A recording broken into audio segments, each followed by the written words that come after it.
Nagugulat daw ang direktor ng Pulang Araw sa ipinamamalas na acting ng cast. Ang ilang cast naman nahirapan daw sa kani-kanilang role sa serye. Narito ang report ni Paul Hernandez. Detalyado at mabusisi ang mga kinukuha ng eksena sa biggest drama series of 2024 na Pulang Araw. Pag-amin ni Direk Dominic Zapata, challenging at hindi biro ang pagbuo ng period series gaya nito. Ang ganda rin talaga ng pagkakasulat, ang ganda ng konsepto, material talaga.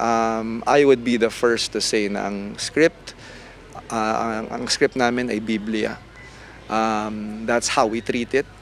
Especially for this show kasi it's very well researched. Isang masterpiece at regalo sa mga Pilipino at Pilipinas ang programa dahil kasaysayan ng bansa ang pinag-uusapan dito, hindi basta-basta ang treatment sa serye. Dahil sa Pulang Araw, nadiskubre ng cast na may itataas pa raw ang level ng acting prowess nila. Umpisa pa lang ng storya ng character ni Adelina, masalimuot na rin talaga, kaya yung hugot niya mas malalim.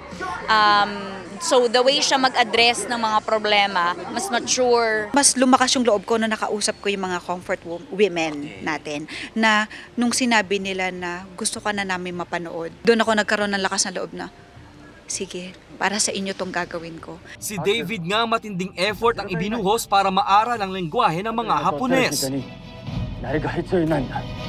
I would study the Japanese lines mga 2 days before so that alam ko lang, kumbaga memorize ko lang yung mga words, di ba? And then when I get here, that's a time na we focus on the tonality.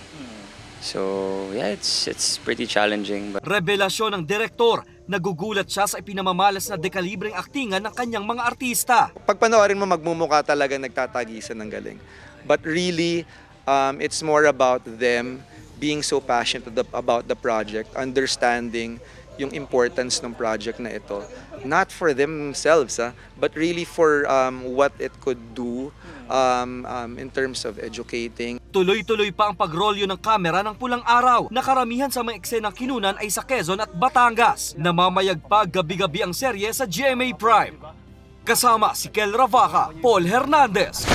Balitang Southern Tagalog.